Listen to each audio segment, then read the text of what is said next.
Most painters work on a flat canvas, but not Alexa Mead. I paint on people and three-dimensional objects. I do it in a way that will make them look like a two-dimensional painting when photographed. Looking at my work, it feels ambiguous about where things lie in space, and it's hard to wrap your head around the dimensionality of it, especially when you're just looking at a two-dimensional image. In video, you can start to see some of the depth cues of parallax and the movement of the camera revealing more angles of the painting. Mead calls her work reverse trompe-l'œil because instead of painting on a two-dimensional surface to trick the eye and brain into seeing a three-dimensional object, she's flattening three dimensions into two. This isn't forced perspective. It works from every possible angle that you could approach it. I paint on the back sides of things. I paint on the underside of tables. Every surface within a scene will be covered in a mask of paint, and this mask of paint will reference what's directly below it. It'll exaggerate it or accentuate some minor details or flaws that will give it that painterly edge and really change the way that you would perceive depth within the scene. Interestingly, Mead never intended to become an artist. I didn't know that I'd end up being a painter. I'd studied politics, and that was my life path and my dream. Mead's work has been exhibited around the world, including at the Smithsonian National Portrait Gallery. She's worked on advertising campaigns for Mercedes-Benz, Ralph Lauren, and LaCroix watches. And yes, those are her brushstrokes on pop singer Ariana Grande. I painted Ariana Grande for her God is a Woman music video. That was inspired by a collaboration I had done with Sheila Vand, where I painted Sheila's body, put her in a pool of milk, and the colors dissolved off into patterns all around her. For Ariana Grande, I did a similar process where I painted her and put her in a giant pool of liquid paint. But Mead is best known for her dimension-collapsing style of painting figures and scenes. When I'm painting, I'm capturing a mapping of light. I paint in the shadows, I paint in the highlights, and I exaggerate them. I make the darks darker and the lights lighter, which is quite counterintuitive. A lot of people think that if I'm going to be flattening space, that must mean that I am neutralizing the shadows, that I'm perhaps painting the shadows lighter to match with the rest of the environment.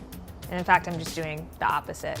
By pushing them so far apart, it makes it harder for your eye to see where the natural shadows and contours are. And instead, you just see my painted brushstroke representation of the shadow.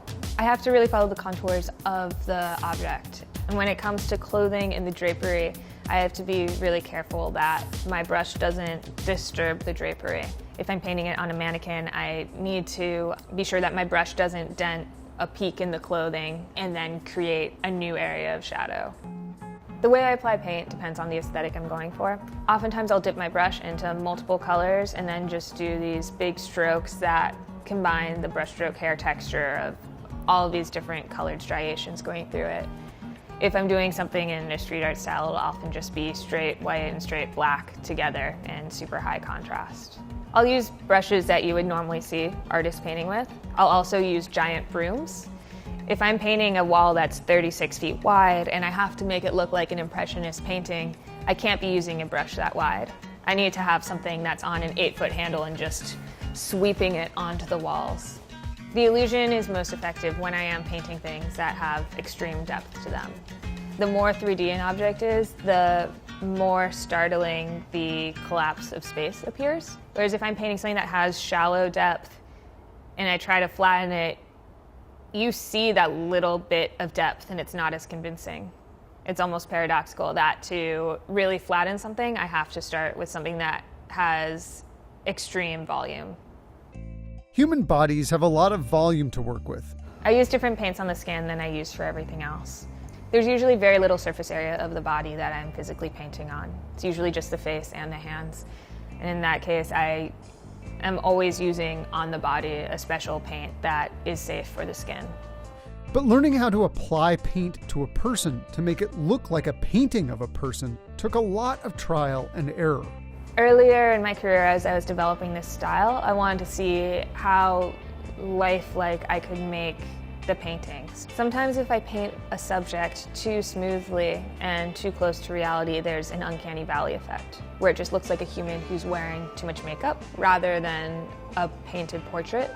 Her work can at times seem like a Banksy-style street art come to life, or an impressionist portrait made real. But that's because it's a collaboration with her models.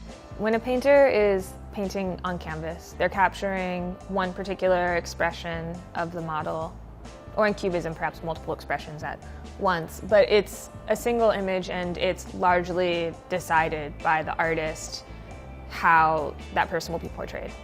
In my work, I'm painting physically on the person. And so even though it might be my decision where I'm putting down the brushstrokes and the color palette, the human still shines through. And in the photography, there's micro expressions, there's the look in the eyes. And something that's really fun about that is that people are dynamic, and you can capture interesting things on video that you might not ordinarily be able to capture with a two-dimensional painting. One of my favorite paintings was of a friend of mine from high school who proposed to his girlfriend as living street art. That was a real proposal. She had no idea it was coming, and I'm really glad she said yes. The painting was done in a black and white street art style, and the two of them walking down through an alley in San Francisco among all the street art blended in perfectly. Amazingly, it was a class project that kicked off Mead's artistic career. It wasn't until the end of my senior year of college, when I was about to graduate with my degree in political science, that I developed this technique for painting on shadows. And I realized there's something here, I have to follow it. And I kept pushing it until finally I was able to make a three-dimensional space appear two-dimensional. Before that, I hadn't seriously done any painting. I had never taken a photography course. And I had to teach myself these skills through the process of developing the illusion. When I did my first experiments with painting shadows on people, I didn't quite understand what's going on. Because when I photographed it, my friend looked like he was a two-dimensional painting. I thought any camera I was pointing at it was broken because it made no sense. My friend was three-dimensional in front of me, but on the screen it looked like it was a work of art.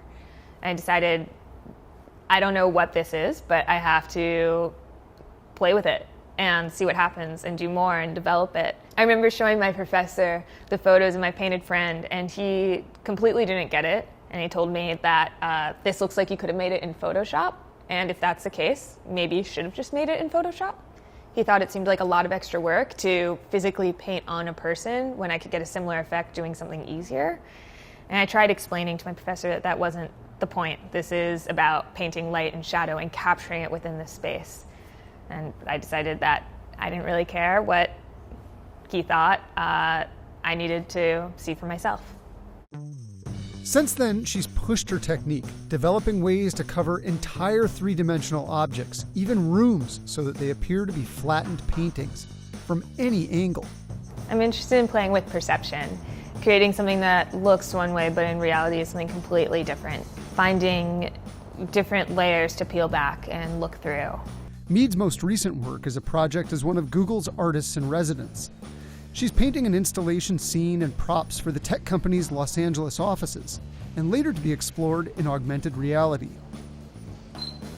I'm working with Google to capture my artwork using light field technology so that the 3D nature of it in real life can then be preserved digitally as well. The capture can later be turned into an immersive augmented reality experience. But it wouldn't be a Mead piece without another layer or two. First, the installation was digitally mapped using Google's Deep View method. We captured it with light field, and then we looked at what the digital depth maps look like of that space. Different depths are represented computationally in different colors. It's what's known as a depth map. I'm then taking that digital depth map from the light field and painting it directly on top of the space. And then we're going to be capturing that again with light field.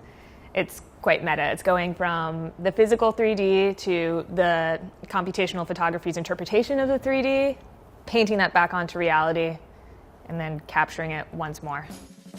Something that's been surprising me is that no matter what type of style I paint in, the effect will still appear to be a two-dimensional painting. It's not reserved for impressionistic style. It also works in a street art style, pop art style.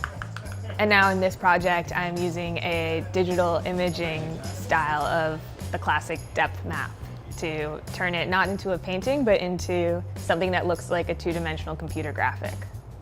And of course, there will be a painted figure in the scene as well. That's where Mead finds her work resonates most with viewers.